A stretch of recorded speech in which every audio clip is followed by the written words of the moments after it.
भारतीय फिल्मी दुनिया से एक दिलचस्प खबर। बॉलीवुड अदाकारा जूही चावला ने अपनी 58वीं सालगिरह के मौके पर अपनी शादी और ज़ाती ज़िंदगी से मुतालिक वो राज बता दिया है जो बरसों तक मदाहों से पोशीदा रहा।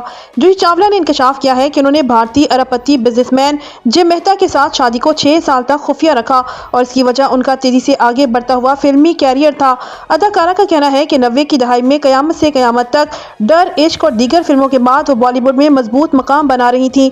इसी दौरान शादी के मामले ने उन्हें परेशानी में डाल दिया क्योंकि वो नहीं चाहती थी कि शादी की खबर उनके कैरियर पर मनफी असर डाले। जूही ने बताया कि शादी के लिए हाँ कहने के बावजूद उन्होंने जे मेहता को एक पूरा साल इंतजार कराया। उनका कहना था कि मैं अपने कैरियर को इस मकाम पर छोड़ना नहीं चाहती थी, चीजें बेहतर हो रही थी, इसलिए हमने शादी को खामोश रखा और मैं काम करती रही।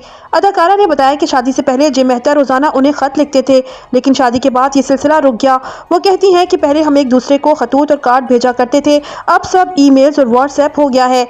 जूही ने मजीद बताया कि वो और जे की पहली मुलाकात एक डिनर पर हुई, जिसके बाद जे मेहता उनके इर्द गिर्द रहने लगे। एक मरतबा उनकी सालगिरह पर जे ने लाल गुलाबों से भरा ट्रक भी बतौर तोहफा भेजा। मदाहों को इस शादी के बारे में 1995 में भी इल्म नहीं हुआ। दरअसल जूही चावला और जे मेहता की शादी की खबर 2001 में बेटी जानवी मेहता की पैदाइश के बाद मंजर आम पर आई। अदाकारा के इन इंकशाफात ने मदाहों में एक बार फिर जूही चावला की जिंदगी के पोशीदा बाब को मौजूए गुफ्तगू बना दिया है। मजीद खबरों और अपडेट्स के लिए हमारे साथ रहिए। अल्लाह निगहबान।